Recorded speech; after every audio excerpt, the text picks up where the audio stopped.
Are good speakers born? No, they're not. The average reading comprehension age in New Zealand is 12 to 14 years old. The key is simple language. I want to know the secret to what I just did at the age of 5 in an orphanage. You had to be brutal, because you were raised in this brutality. My escape from that, to cover the pain of all of that, was to end up with a Class A heroin addiction. That was my most punishing experience, not knowing whether it would kill me or not. I was crawling on the floor half dead. My turning point was when I decided to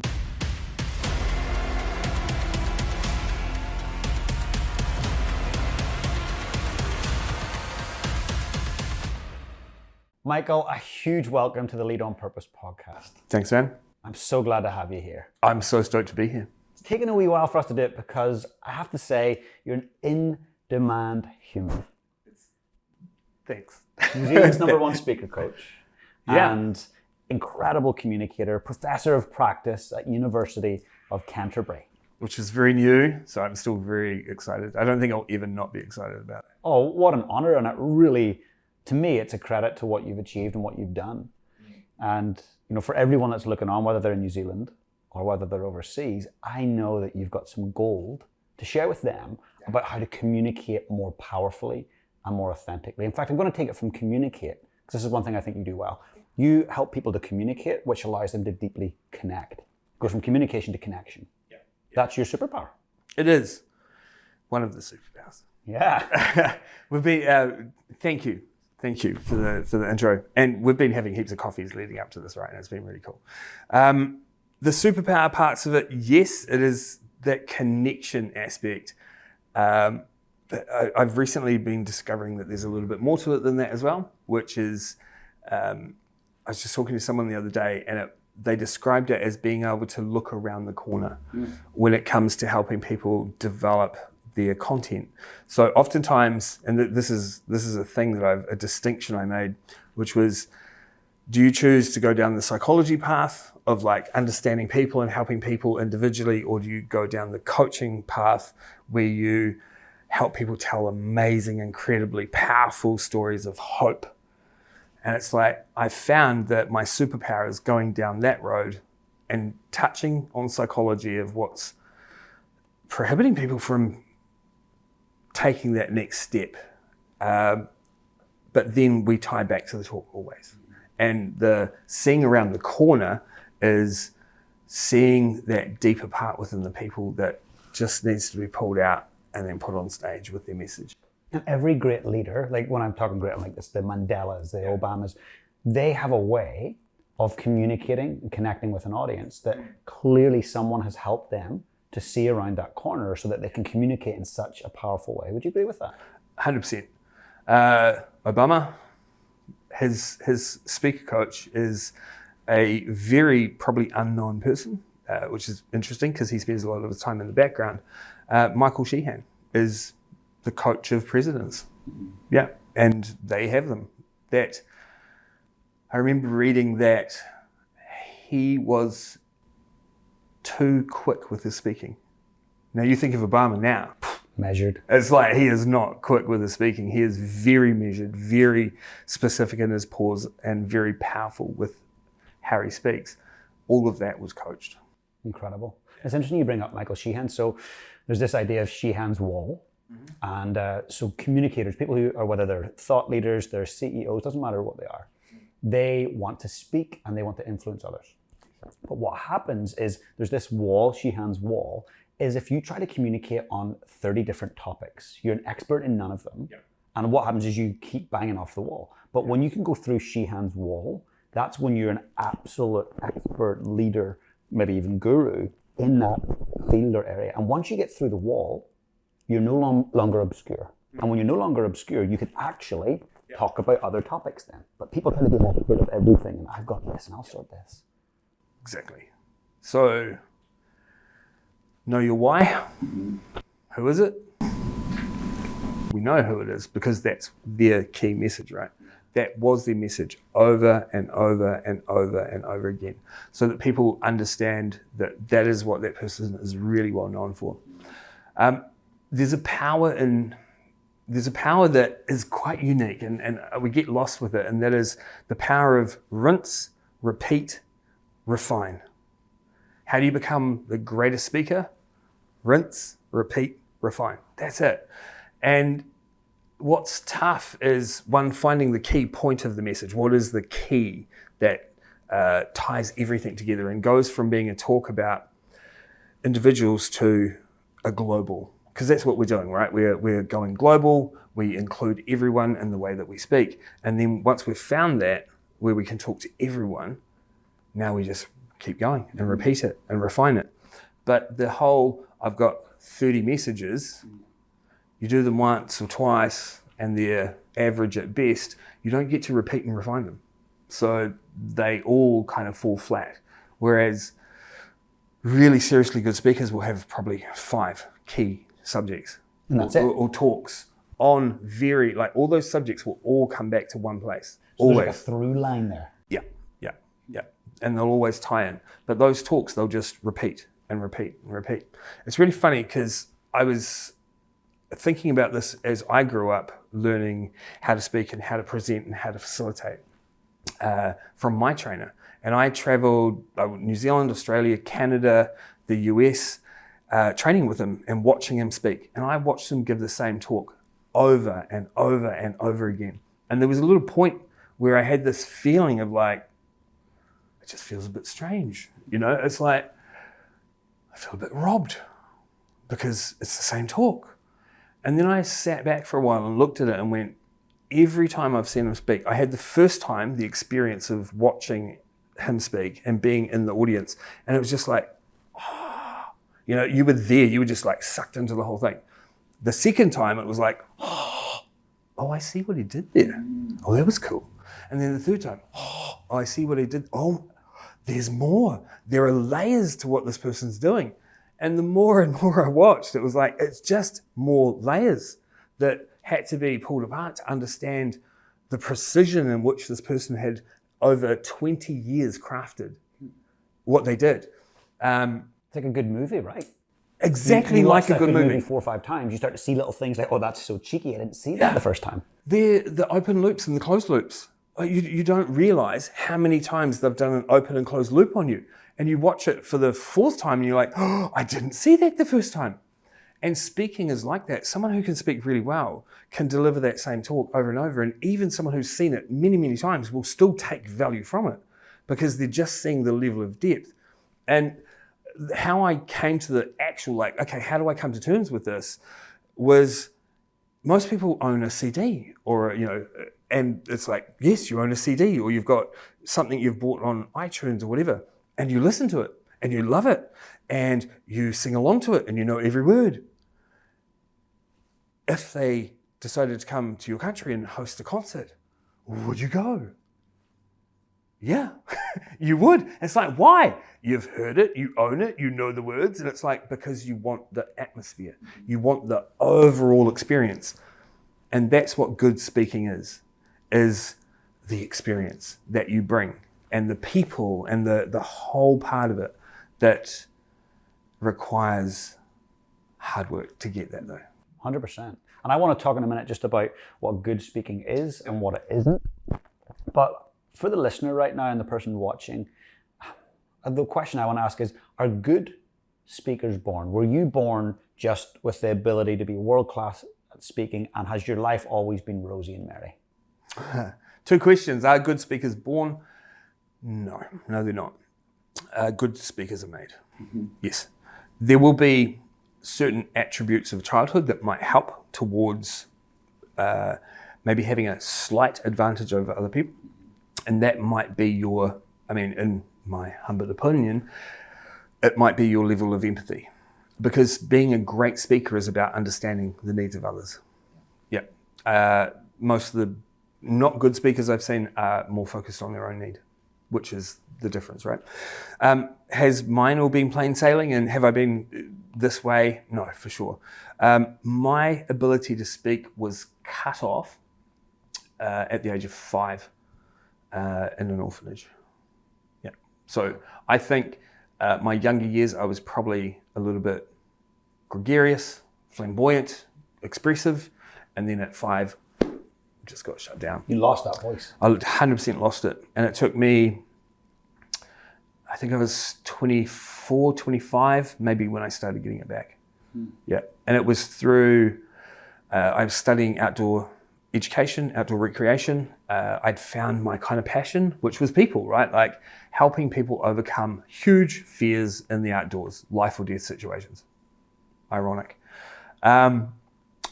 That was my pursuit, but part of the pursuit was that we had to give 3 presentations as part of our training, because we were going to have to speak in front of people. And that was where I really stepped into it and went, there is power here. That there was something I did that no one else who was studying did. They just didn't do what I did. And I saw the outcome of what I did and went, wow, that is incredible. I want to know the secret to what I just did. Where does that power that you talk about, where do you think that came from? So where it came from was, to give the better understanding, the talks, right? So the 3 talks I gave, all of my companions in training, when they found out they had to give these talks, they just went out and grabbed brochures on MacPacks, MacPack equipment, mountain bikes, and the inner workings of ski bindings. Riveting subjects. They put no effort in, and I watched them stand in front of our group of people, and this was our group. We're all friends, right? And I watched them speak and just read, and I watched the group just shuffle and get bored and get restless. And I watched as the more they shuffled and got restless, the more the speaker began to shake and get nervous. And I watched it and just went, yeah, I don't want that to happen, right? So I went to my lecturers and I said, do I have to speak on outdoor stuff? And they were like, no, you can speak about whatever you want. And I was like, cool. So the first presentation speech I ever gave was on the fascinating subject of spontaneous human combustion. Wow. Yeah. And it was a huge passion for me. I really loved the subject. And when I delivered it, I was watching them and they were like, that's amazing. That's an incredible subject. And I fed more off seeing them engaged, but I was already engaged and I'd put a lot of preparation into it. I prepared, I was enthusiastic when I did it. And that was the difference, was all the preparation I put in, finding a subject that was very interesting to me, but also very interesting to them, and then having their engagement and how it impacted me back. I had the room, just an energy in the room that was of interest and intrigue. My second presentation I ever gave was on child pornography and pedophilia in Asian countries. Wow. So a huge shift, right? So I've gone from being this to being really very respectful in the way that I'm saying it, very, very careful in how I'm crafting what I'm talking about.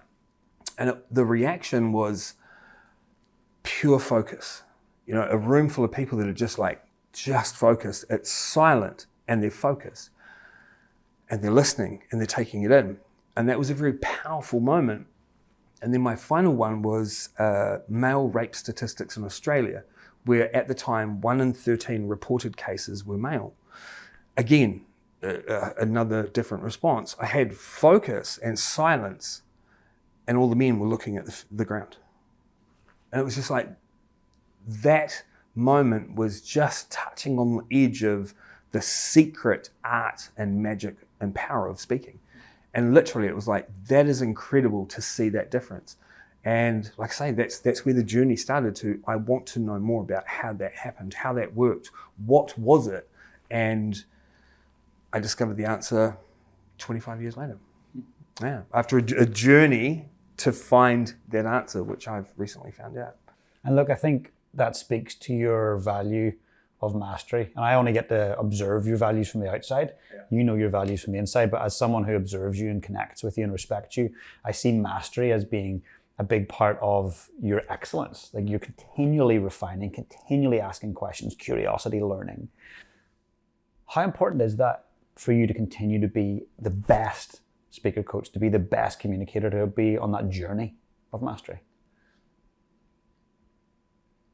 Mastery for someone like me in particular is a key to my success. As in, because of, so neurodiverse, ADHD, right? My nature, everything about my nature says go hunt down shiny, interesting things, right? And you become a master of none. Yeah, there are lots of interest pieces that are going on, and you can get lost in them. They're very interesting, but you don't master anything. My turning point was when I decided to really dive, and it was like, I know everything. I know what I want to talk about. I can be really specific and concise with it. I feel really confident in my space. Why? Because I'm focused on mastery. And my my ADHD just goes, thank you. Like literally, it's like, thanks. You've just made my life a lot easier. I'll have people say to me, oh, there's a really cool book you should read on this. And I'm like, does that make me better at mastering what I do? And if the answer is, yeah. It's like, if the answer is no, then it's like, I'm on an ideas diet. Like I don't need any more ideas. My brain is perfectly able to do that on its own. My job is to rein it in and go, this is focused on what I do, my mastery. So Michael, for the listener that's listening right now, I want them to kind of understand what you mean by neurodiverse. What are the stats around neurodiverse and what does it actually mean? Yep. So the stats are currently, at a global level, we have 15 to 20% of people on the planet are diagnosed neurodiverse. And neurodiverse is on a spectrum right through to autism. I'm on the spectrum as ADHD, which is attention deficit hyperactivity disorder.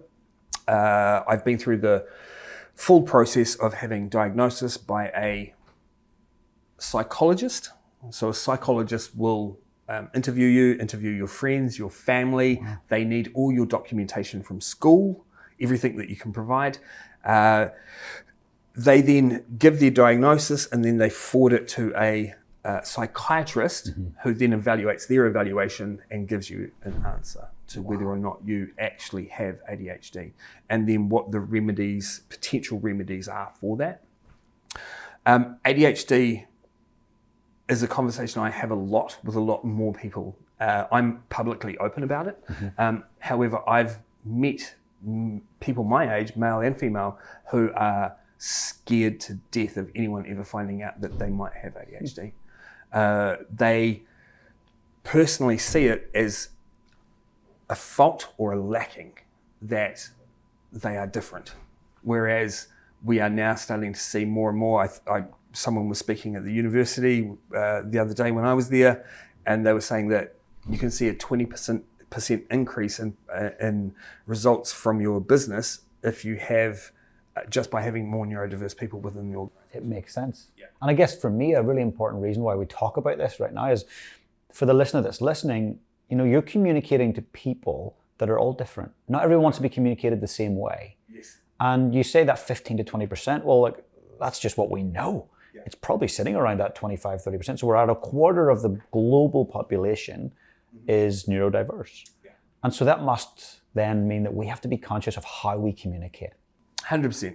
So the easiest way to kind of to view it would be on a spectrum. So at this end, you would have neurotypical, which would be a certain way of communicating that is innate to that person and they are very comfortable with it. It works to a certain audience. Yeah. At the other end of the scale or spectrum, you've got neurodiverse, which is where I started out, right?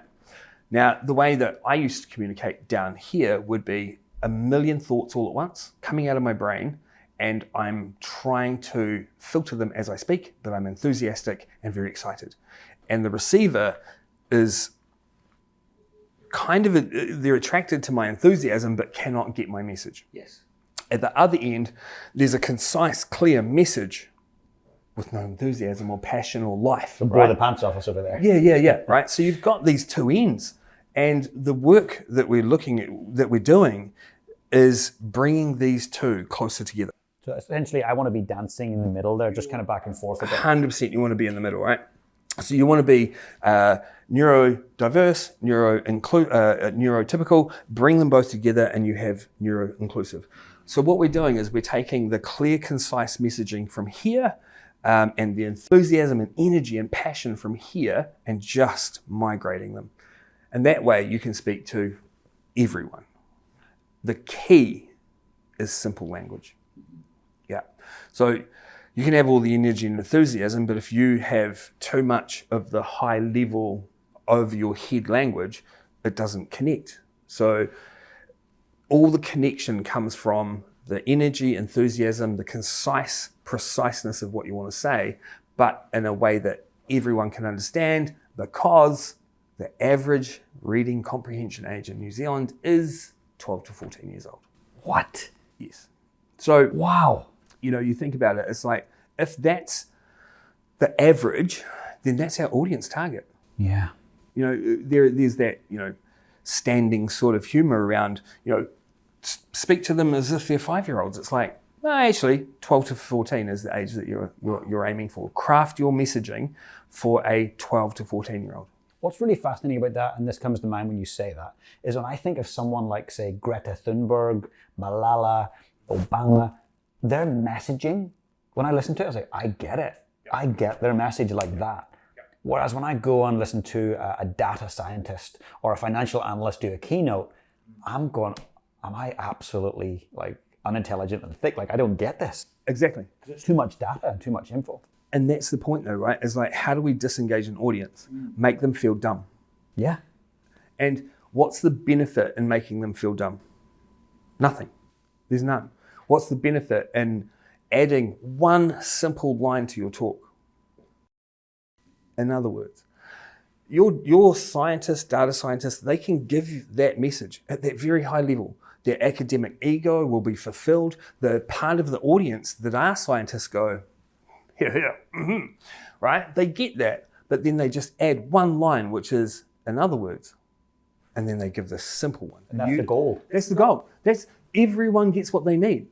The audience who are non-scientists or scientific or just they need that basic level, they get what they need. They're like, well done. Thank you, because you've respected what I need. I feel safe as an audience member. The other half of the audience go, thank you. We respect the intelligence as well. But the problem is we don't have that happening. We just have that high level and, well, those are my people. And it's like, yeah, but your people already know what you're saying. You're not trying to speak to your people. You're trying to speak to the people that don't understand and don't know. And to do that, it takes something that a lot of people aren't willing to do. And that is put effort in. It takes effort and empathy to be able to go, how would I say this in a way that will reach my whole audience? So an example would be Edward Liebenberger from Jade, right? So we were working on a talk, an 18-minute talk on artificial intelligence. And I'm like, cool, you just deliver your talk to me currently, what you've got. And he delivers it, and I'm like, and my brain just goes, duh. And it's at the point where I switch out that I go, there's a note, and okay, you got me there, but zone out again, cool. And it's like, why was I zoning out? And it's like, well, because I have no concept of what the fundamentals of AI are. And you're talking to another side of the audience. And it's like, you've got potential customer consumers who are judging whether or not they want to work with you based on how well you communicate to them. But if you're leaving them out because you just want to speak to the people in the room who understand AI, well, you're not reaching your target market. We spent hours and hours and hours and hours just refining how he would add in bits. So we took a piece, right? And it was, how does AI actually work? And that was the question I was asking him. How does AI really work? I mean, you're the director of digital, you should know. And he's like, yeah. How does it work? And he said, well, think about it like this. My son, he's 5 years old, and his face lights up, right? He's Austrian too. Not a lot, not much facial expression generally. But his face lights up, and he's like, my 5-year-old son comes to me, and he tells me a joke, right? And how I might respond to the joke like, that's a really good joke. And what he does is he goes, good joke. And he just puts it into the good joke category over there. And then he'll come to me and he'll tell me another joke and I'll be like, this. And he'll go, bad joke category. And then he sometimes comes to me and he tells me a joke and I'm like, don't ever tell your mother that joke. It's a good joke, but don't ever tell your mother. And he goes, never Excellent. tell. Yeah. Excellent joke, but don't ever tell mum, right? And he's like, that's how AI works. It's pattern detection recognition. I get that. Thank you for explaining that to me, Michael. Exactly, right? Yeah. That is how it works. And that is the exact story he told in his presentation, in his talk. But what happened were key things, which was one, he came alive when he told this story about his son. He became real. He became, you could connect with that on that level, but it also simply explained what something complex was. And as soon as people understood what it did, now they can listen and filter all the rest of the information through that example. You've got everyone on board and you're now taking them on a journey. And that's everyone who's a communicator. That's their responsibility. Everyone. Yeah. Everyone. Teachers, parents, all of us. keynote speakers. We're all always communicating. It's, getting on stage is just magnifying it to a bigger audience, but we are all stuck in that place where we want to communicate in the way that is most natural and normal for us. And yet we get these barriers. And the barrier is we're just not actually simplifying it in consideration of the other person. 100%. Yeah. And when I look at you and what you do and the level you do it at, I'm going to say, I know you're New Zealand's #1 speaker coach, but it's world class.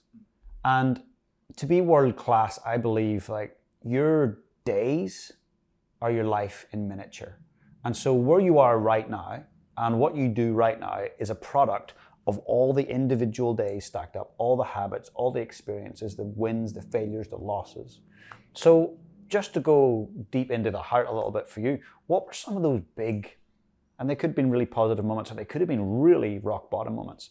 What were some of those days that were tough that have made you the speaker and the coach that you are? I remember a distinct day that was tough as a speaker. So for 3 years, I watched my boss get on stage when we were delivering a 1-day intensive personal development program for the American Ambassador Program, people to people, right? So we've got American students flying in from all of the states and we have them for 1 day while they're on their trip through New Zealand. And we're doing this intensive personal development program. And we take them outdoors, we throw them off a 200-foot cliff. Yeah, and I'm good at that stuff, right? I'm by now, I'm one of the most qualified outdoor guides probably in the world. I'm FEC, pre-hospital emergency care with Helivac. I'm qualified in my actual specific abseiling and rock climbing, and I'm NLP practitioner, and I've been training under Dr. Rich Allen in accelerated adult brain-based learning. And I'm an outdoor instructor. Wow. Right? So we're the most, definitely the most qualified guides in the world. Part of the program was that there were presentations done throughout the day. So it was kind of like, have this presentation, do an activity, have a presentation, do an activity. And I watched my boss do them for 3 years. And it came to a point where he was like, I need to offload some of this work. I was like, I'm watching, and I'm like, I could do that. I know I can do that. I could probably do that a little bit better in some parts too, actually. And we're in Australia. So I was put across in Australia to train the other speakers in how to present in all facets of what they were doing, right? But I had to speak. And my boss came to me and he was like, you are speaking on Tuesday. And I'm like, okay. So I've got a 20-minute presentation. Great. And it's on the subject of above and below the line.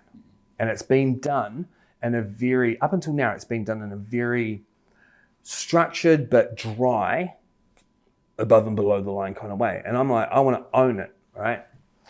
So I have to come up with how to design the talk for the first time ever. No one else has ever delivered except for the boss. Ever. And I'm going to be the first person to deliver it. And I'm going to deliver it in front of my boss and be evaluated on it. And I'm freaking out. I've probably been scared a few times in my life, but not as scared as that. That was like sickening fear. And I remember the day of, I did all the preparation. I did all of that work. on the day of, I was like, I might have a sore throat coming on. Like literally, I was finding ways to try and get out of it. It was that sickening. And in the environment that I worked in, feedback, crucial, right? So the pressure cooker that I grew up in speaking, any presentations that we gave, outdoor, whether it was a harness, fitting, or anything. This is life or death. This is life or death, right? So it's very intensive. But with our presentations, we would have 100 and something in the audience, but within the audience, we would have 6 of our peers. And all 6 would have an identical piece of paper. And on it, they had a list of things you needed to be doing that were aligned to everything we knew about NLP and accelerated adult brain-based learning, and all the rest that you needed to know. And they sat there and they just went through and followed you word for word. And as soon as you finished your talk, see everyone, you walked outside, and all 6 walked outside with you. And they had their bits of paper and they go, how did it go? You know? That's intense. Yeah. And you were like, well, you know, I thought da-da-da. So it was proper coaching, right? Top of mind coaching. How did it go? You would say whatever you thought, and you had to be brutal, you know, because you were raised in this brutality of it, of like, best you get what's on their list, you know, because you don't want to give them, you don't want them doing it. They'd go through and they'd just cross out, you know, whatever you mentioned that you noticed, and then anything that was left, they were like, what else? Nothing else? Okay, here you go. Brilliant. Yeah. That was my most punishing experience. The first time I did it. And the whole time freaking out. But what I did is I took a personal narrative of me and I added it to the story of Above and Below the Line. And it just brought the whole thing to life. But what it did was I was the first person to present it, and it set precedent because everyone was like, how are you going to do it? We've seen him do it. He's been doing it for a long time, and it's really powerful how he does it. How are you going to do it? Because you've got to own it yourself. It's like, I don't want to do it because I can't repeat that person's message. It's not authentic to me. By me doing it, it allowed everyone else to go, oh, there's a different way to do it. Oh, and you've done that. I can do that. But the key was the next day I had to present it. And the next day I had to present it. And every time those 6 people. And what happened is less and less of what they had noticed, because I started to rinse, repeat, and refine. I refined my messaging down, my delivery. I got really comfortable with what I was doing. And once I became comfortable in the space, I became very consciously aware of what was working and what wasn't and what was happening. And then I could fine tune it. You could fine tune your volume, your projection, your empathy, maybe even story nuances. Yeah. So my worst experience, most harrowing experience, set me up for the skills I needed and the environment and the tools and the support that I needed to then take that. And that's the mastery, is using that exact same focus. It's get up and do it again, get up and do it again, do it again, do it again, do it again. And the more you do, funnily enough, the better you get.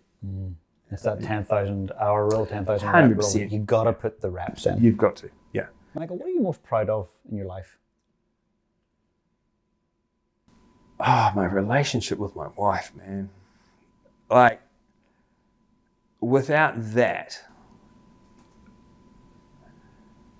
there would be no foundation, right? Like, I've only been able to achieve what I've been able to achieve in my professional life because of my personal life. And that we're 14 years, right? 14 years together. We have, alongside each other, coached each other to become the best versions of ourselves.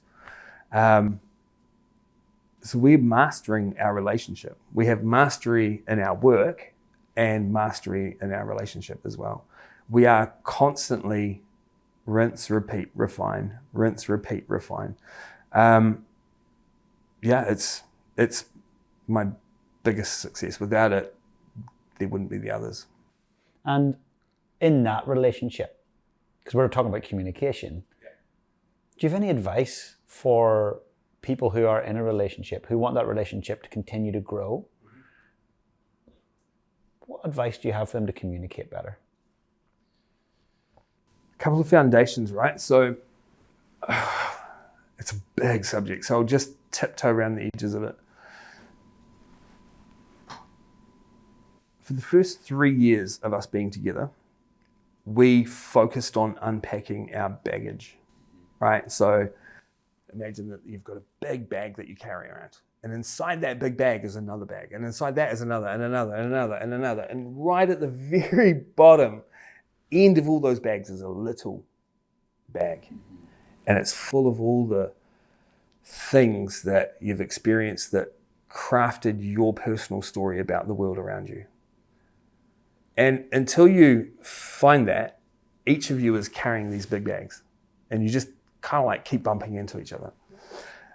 So our first 3 years was each unpacking our bags to find our little story. What was our story that was governing the direction of our lives? And then identify it, and then start to work towards building a life where that story starts to change. That has been a long 14 years. Because those stories have been governing all aspects of our life, you know. That's your filter. The story filters everything you see and do and how you interpret it. 100%. So the problem with that story is that it will be in all places in your life. So you're like, I just fixed it over here. Bang, it's somewhere else. Because it's everywhere. It's all across your life. And it takes time. It takes mastery to go weed it out and then figure out the impact, but then figure out how you're changing it as well. And that story, that narrative, that baggage is around self-belief, right? One of the key phrases that my wife and I have had since day one, those stories that we have will bring out parts of ourselves that are not great. They're not the best part of ourselves. And those parts of ourselves are to protect the little person inside us, you know, the little fragile person inside us. The key is not to allow the other person to be that, right? So I'm hearing accountability here and support. Accountability for each other, but there is a level of accountability which is a statement that both of us have had and we carry all the way through, and it's always been our go back to, which is in all situations, I would rather be myself standing alone than become someone else standing next to you. Which is like, what? What that means is that if you, because of your fears, because of your doubts, because of your narrative, if it comes back too strong, and even though we have all of this, I'm not willing to change and become less than my full self to be with you, to let you do that. And it's like, that has always been our most powerful thing in our relationship, is we will bounce out of our, kind of like our core of who we are, the real deep who we are. We'll bounce out of it because something will happen. But it's the other person's desire is to go, come back. Yeah. I can't go there with you. I'm not going to go there with you. Because if we both end up there, there is nothing here for us. That would be a tough piece of how to make it work, the advice around it. But that's always been the core. It's like, and it's not, first thing you have to do is figure out, unpack the baggage. Because in a relationship, if you stake out the ground of what you think you are right now, then you're already limiting. Of course. Yeah, because you're just the bigger bag. Yeah. Yeah. Well, Michael, see, as you talk, I think it reminds me actually of a conversation I had with an amazing Navy SEAL, and his whole ethos is around the overcome mindset. And people who are masters at whatever they do, whether it's golf, speaking, sport, CEOs at great companies, founders, they have an overcome mindset. And you've mentioned it a couple of times already in a conversation about get the reps in, just keep on going, get back up. So for the listener, I mean, I know parts of your story and intimately parts of it, and it's mind-blowing, inspiring. Can you just share one of your toughest moments, your rock bottom moments that you had to overcome to be where you are today? Sure. So what people don't see, and what we, go out of our way to keep hidden from the world, are, for me, it would be what was my story, my bags, what was inside there. Mine was, when we unpacked it, a lack of self-belief, a lack of self-worth, and a lack of self-control. Those are my three, tied in with some healthy abandonment issues from being in an orphanage.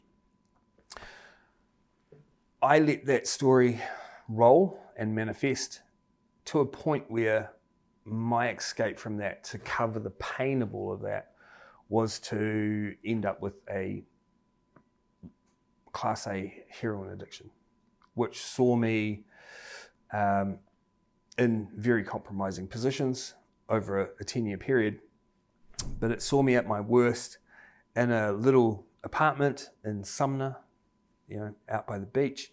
And it was Christmas Day, and I had a room full of opium poppies that I'd gone out and grabbed, and I had bled them and made them into heroin that you can't measure the strength of.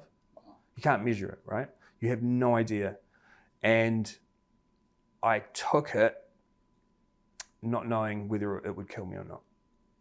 And at the time, I was in no way concerned about that. To top it off, my ceiling fell down, which was it was like a concrete stipple ceiling. Wow. So it's the kind of ceiling that if I was in the actual kitchen at the time, it probably would have killed me. I was crawling on the floor half dead anyway.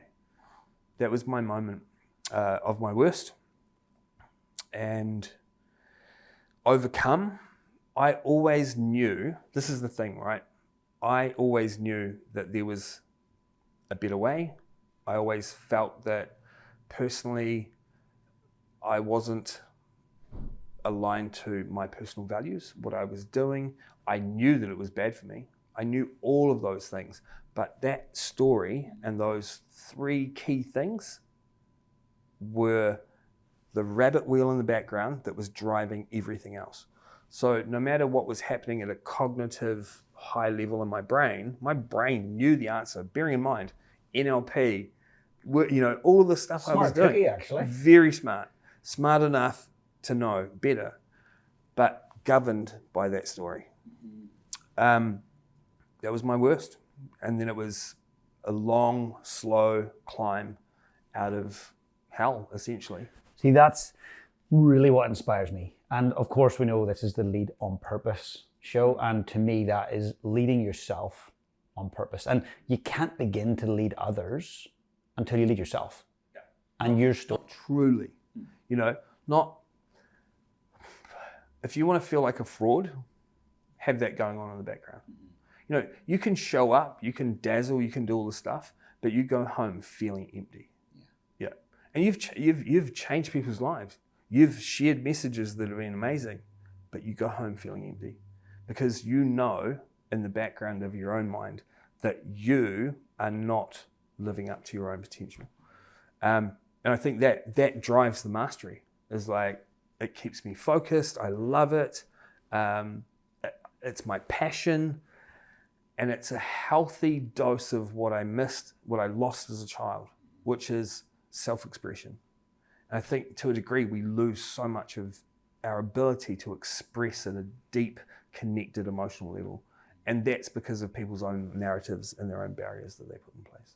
The BS that I talk about, the belief systems that we have that have been written from a very young age, and we actually believe that stuff up there. Oh, yeah. And as you say, it directs our influence, it directs our decisions. It's very, very strong impact on who we are as humans. Now, why I love what you do is because, there are speaker coaches who've went to speaker coach school, they've had a great upbringing, went to private school, they've read all the books. Yep. Why I love you is because you've actually walked the walk. You've been in the real world, you've hit absolute rock bottom. And then the most exciting thing is you've figured out how to get back up. And you share that in how you coach, and you bring that rawness and you bring that experience. Now, I know there's a listener right now, I also want to hear the gems about how to be a great speaker. So are there 2 or 3 things that people do that are not good from a speaking point of view before we get to what is good? Cool. 5. Five simple things. Procrastinate, right? So you get told that you've got something coming up, great. You don't like the idea of it, doesn't inspire you, so the first thing you do is you just put it off. And you put it off and put it off and put it off, which then leads to you don't write a script, of course, because you don't have time. You just jot down some bullet points and hopefully wing your way through it, speaking in circles and never really getting to your point. You don't time your talk, which is great because you're going to stuff up everyone else's conferences because you just waffle over your time. Yep. Everyone's going to be shifted and pushed out because of you. You have terrible PowerPoints, the worst. And the reason being is, well, if you don't prepare, well, you've got to have your notes somewhere. So why not throw them up there? Just read it. Love it. Problem there is that we speak at around 170 words per minute on average. Anthony Robbins is about 210. Yeah, he's pretty quick. People read at 400. Whoa. So while you're speaking about it, they've already read it, and it's like, okay, on to the next thing, we're bored. Boo, they're gone. Interesting. Yeah. Don't practice the delivery. Yeah. So if I want to be a crap speaker, I'll just do exactly what you told me to do. Just do the first one. Just do the first one. That'll guarantee to get you the outcome of the rest. Just put it off. Don't put in the time. Don't dedicate anything to it. Time frames wise, for a good talk, 1 minute dedicated to every hour of content. So if I'm doing an hour keynote, which is standard keynote length, I got to be on a 60-hour prep for that, right? Just for the script development and design of any slide content. Makes sense. 45 minutes for every minute of presentation. Wow. So I can't do the quick math on that, but you're looking at 60 hours just for the design and development, and then half, just over half that amount of hours again in the actual, how do I stand? How do I move? How do I lean in and emphasize the point? What gesture will I use? How's my face going to respond when I say that? I don't know. How will it respond? What's going to have the biggest impact? Because my body is going to help push my message out even more to another group of the audience. My visuals help with this, my voice helps with this, my physical body helps with this part, and my words help with this part. So all the modalities, you're touching with them all so that everyone in the audience who are different, and there'll be some neurodiverse people in the audience, you're going to be able to connect with every single person. 100%. That's brilliant. Because you bring all of it, right? And if I want to make that even harder, I'm going to procrastinate, but then I'm going to stand in front of a lectern. And so that essentially blocks you between you and your audience. Yeah. So it's a physical energy disconnect. It's a physical energy disconnect. It can be done, and it can be done well. And this is a thing I often say. If you're going to use notes. By all means. If your memory is going to have you worried and self-conscious about getting your message across in a really clear, concise way, use notes. But prepare with notes. Practice with notes. Dedicate to notes. Space your notes. 16-point font. Halfway down the page so that when you're at the lectern, you don't tilt your head down, which cuts your esophagus and stops your voice from being powerful. It's the 1%ers there, Michael. Yeah, that's I know, great. Right? It also disconnects eye contact because you have to look down. So you only fill out half your page in your notes so you can glance down with your eyes. And they need to be big enough to be seen. And you don't want a crumbly piece of paper. You want it in a really good hard copy with thick plastic so it jumps out at you. But you need to practice what this part of the body is going to do, because now you're limiting to your hands and your face and your voice. And that takes a lot more practice. 100%. And you've got it down to this art, the art of epic communication. Hey, it's an art. It's an art and a science. There's exactly, you beat me to it. There's where I want to go. Yeah. I believe that art is often informed by science. So is there any science behind what you do? Up until recently, no, right? So up until recently, we had this. We had Socrates. We had ethos. Don't know what that means. Pathos. Don't know what that means. Logos. Don't know. And then let's add in kairos, which no one knows about. So we had that, and it was just like, okay, we have to have authority. It's like, oh, I can do authority. It's like, authority's not what you're going for in the way you think it is.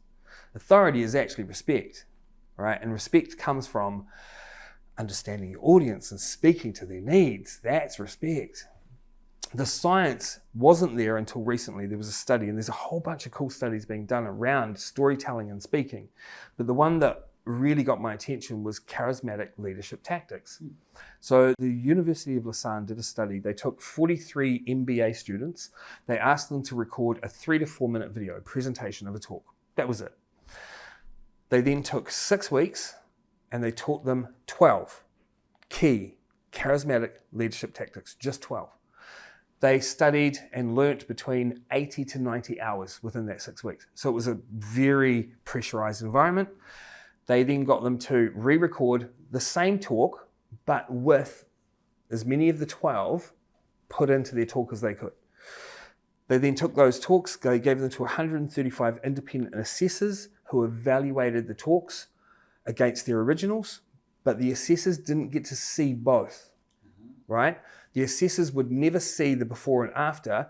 They had enough assessors that the assessors would evaluate this, and then another whole set would evaluate this. So you had a comparison, but not a comparison against from the same people, because that wouldn't work as well. The average overall outcome for the entire group, everyone who went through the process, was an increase in 60% in their leadership capabilities. Yes. 60%. Imagine if a CEO was able to do that. Imagine if a school principal was able to do that. Imagine if someone was trying to pitch to raise some funding for their company. Like, this is a game changer, 60%. And that comes down to you're influencing people, you're inspiring them, you're educating them. Whoa. It's super impressive, right? But it's measurable. So what it gave us, and this is us as a company as well, because bear in mind that I've been doing this stuff for a long time. Yeah. And I'm like, I'm good at what I do. Like, I know that because I see the results. You know, I see Lilia, 12.5 million views, YouTube, you know. I see Emily Blythe win Best Pitch of the Night in front of 900 people, and now 2023 Innovator of the Year. And I'm still coaching her, right? So I see the results, but it's like, how am I getting them? And that's what this showed me. It's like, when I went through these 12 things, it's like, this is what I'm doing. So this science you discovered that had been done actually backs up the art of what you do. Yeah. That's so cool. And it gave me something else, which was this whole thing around how much time do you need? It's actually accurate. 80 to 90 hours over 6 weeks for a 3 to 4 minute to be able to implement them. But that was all part of the learning. So if I had an organization and I wanted to see real change, well, you can do a 1-day workshop. Amazing. But what's going to happen? They're going to let it go real quick. What you need is a pre-assessment evaluation. Because what we've found is that leaders have a tendency to overthink their capability. They believe they're better than they are because they're not being assessed against anything. So what we need is an assessment at the start. Great. We then need a workshop to find out where they're at, teach them some skills, and then get some videos. And then we need a lot of time in the background where we're actually following up. So you'd be looking to match the research, you'd be looking at about 20 weeks, and you'd be having engagements an hour every week with the group, and then the group individuals would need an hour each doing self-directed learning through online learning, video, referencing from great speakers and not great speakers. We have the map for how to run actual training that has impact. See, that's mind-blowing. I think the word that comes to mind is transformational. Yeah. This is not, hey, I'm going along to tick a box to learn how to speak a bit better. Yeah. You are literally transforming your ability to communicate and connect with humans all over the world. Yeah. And that's when I look at great speakers and I'm like, oh my God, that was special what they just did. I can now look at that and go, ooh, there's the science behind that and the art behind that. Yeah. Which has been missing. It's all been hit and miss. You know, it's based off a person who has, you know, a lot of the training will come from a person who has been asked to deliver something, did a little bit of quick research on what are a couple of things that will be helpful. However, there's a lack of depth there, right? There's the mastery is not there, which is unfortunate because we hear about storytelling, for example, like you need to include storytelling in what you do. And it's like, yeah, great. How? What story? What part of the story? Where does the story go? And why that story, not that story? Exactly. And it's like, otherwise people are just telling a story and it's like, good story. And the thing, I guess, good storytelling, good speaking, there's a value to it. And I want to think, if there's a listener listening right now going, oh, we get keynote speakers in, every year for our company and for our summit or conference. Some people go, hey, we've got $350 there put aside for speakers and we'll get 10 in. Yeah, I like your reaction because you get what you pay for. Okay. And what kind of value do you think, and I know New Zealand is different than America and in the UK, but what kind of value do you think the ROI is on getting a really powerful speaker in to speak for your team or your organization? Two answers to that question. One, as a speaker, I need to use the 1 hour and 45 minute for every minute rule for when I craft my talk, right? If you ask me to do a 45-minute talk and I'm doing that talk just for you and I'm making it for you, that means that I'm going to invest $28,000 of my time that I could be coaching someone else to craft your talk. Yeah. Am I going to charge you $28,000 for it? You're probably not going to pay that in New Zealand. But I then need to go, should I be doing that talk, considering I'm not going to get my return on investment? So I'm going to craft talks that I can rinse and repeat because I know it's cost me 28 grand to make your 45-minute talk. Yeah, of course. Yeah? So that's the value you're asking for.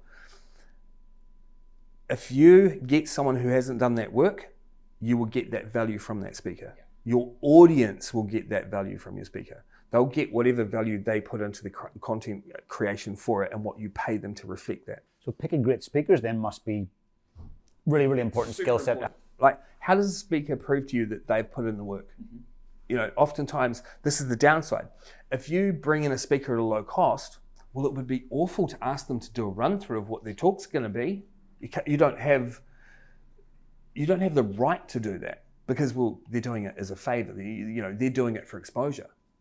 Well, that's the worst speaker you want. Of course. You want a good speaker, especially if you're charging tickets to bring people in to see the speaker. You want a brief before and go deep on what it is you want. You want to hear from their experience, testimonials, see videos of them speaking. 100%. You want to see it and hear it. Yeah. At TedX Christchurch, we didn't let people just jump on the stage and like, good luck. It's like months of preparation leading in, and the amount of times, like word for word scripting, and the amount of times we saw it live and made tweaks. The same as what I grew up with is what I'm doing to them as speakers, because the audience is expecting it, and I'm not going to set them up to fail.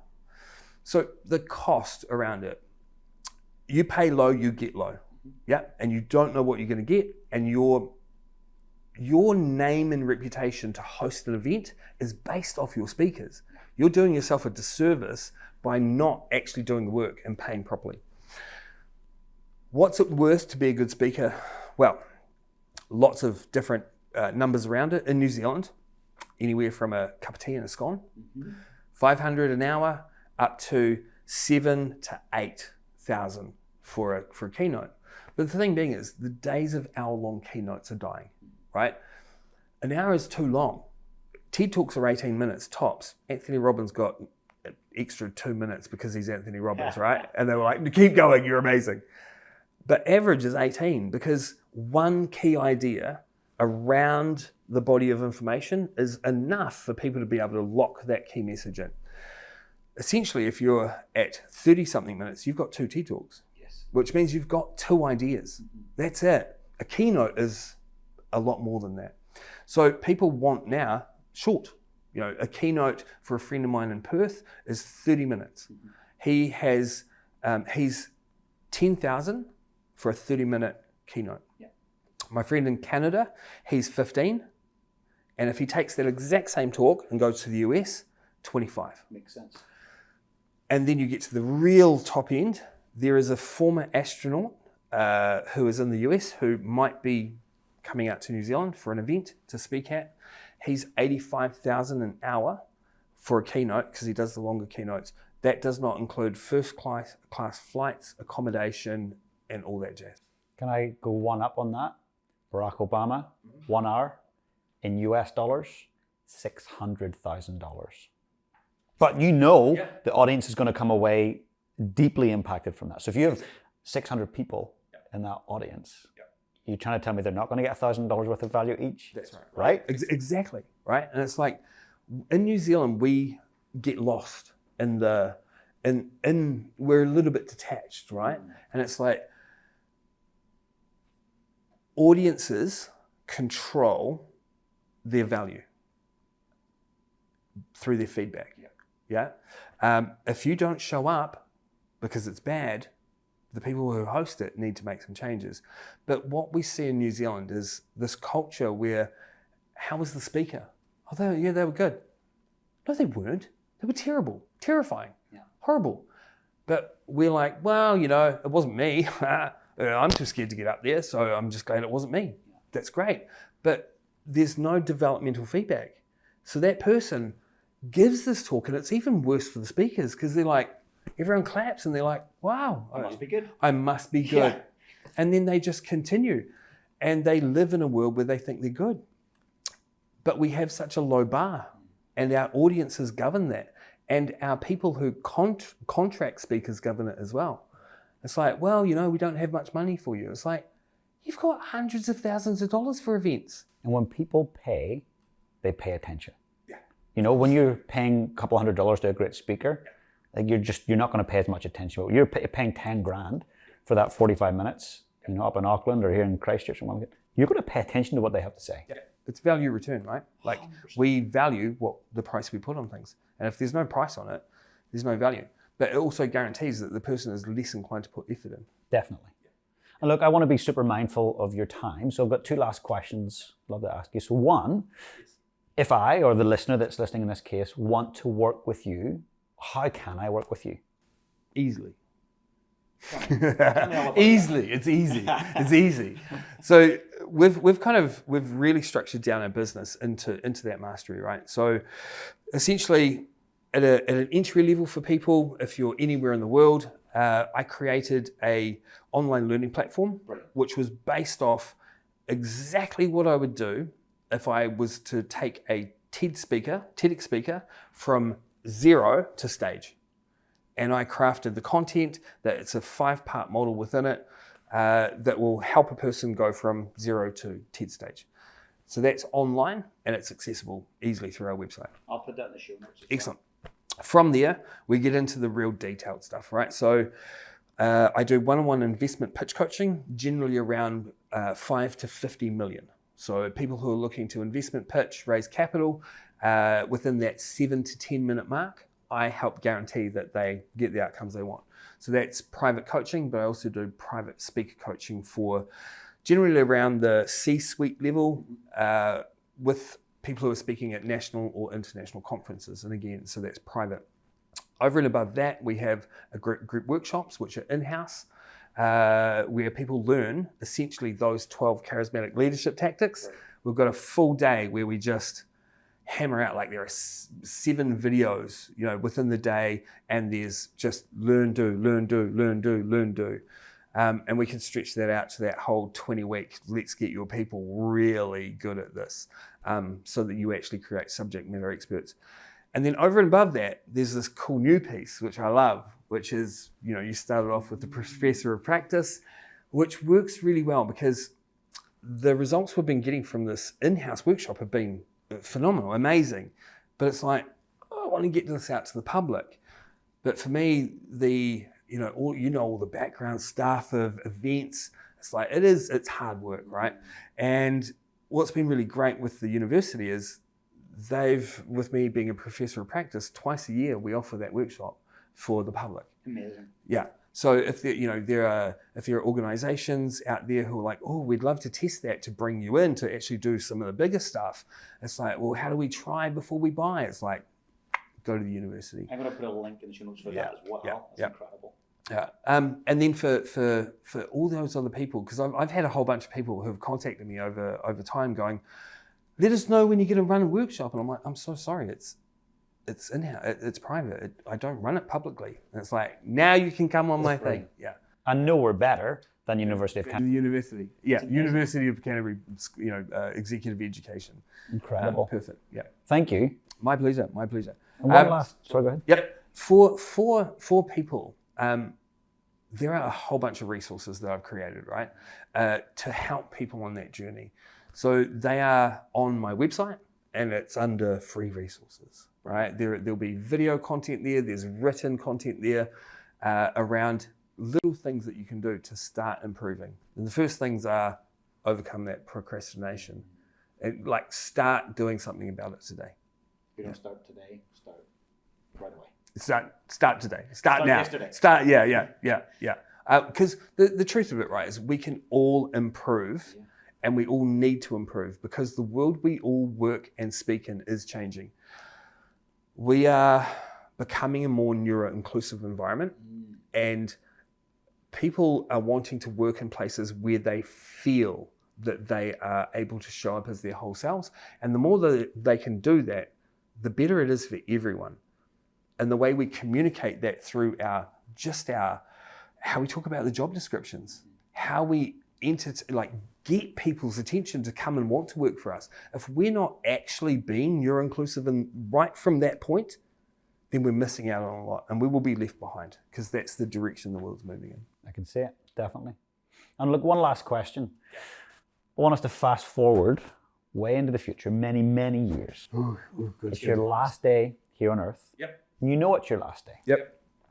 And a very young person who you just love, they're maybe 7, 8 years old, and they come into the room and they say, Michael, I really want to know how to lead my life on purpose. Ooh. What would you have to say to them or ask them? Make a plan. Life by design doesn't happen by accident. Yeah. That's it. Make a plan. And that plan would include the research from Gallup, right? So the recent book that came out from Gallup, and it is, what are those 5 key things? What are the 5 key things? So it's not to have a good life, to have a great life. What are the 5 things? Those are your list. And your plan should include those 5 things to be balanced. Yeah. I love it. From my experience, there will be bumps along the way, but it's that story that 7-year-olds telling themselves, and that how the plan they can reattach to. Whatever the bumps are, that's okay because you've got a plan. Without a plan, you're lost. 100%. Well, Michael, thank you so much for taking the time to connect and creating this space. Thank you for the incredible work you do for not only just our local region here, but the whole country. And I know globally now with your online platform, it's incredible. And I do believe we will have more conversations in the future. I'm sure we will. It's been great. My Thank pleasure. you so much. Thank you. And thank you for being a good friend. I love our conversations and where we go and where we can go in the world of helping lead people. Me too. I really truly value our friendship. Thank you. Thanks, buddy. Hey guys, if you enjoyed the content today, please smash that subscribe button below. And if you want to become part of my community, I've got an amazing free Facebook group. Please come and join us. The link is in the description below. And also, if you've got any questions about today's session, I'd love to know. Just comment below and I'll be sure to get back to you guys. Have the most amazing day.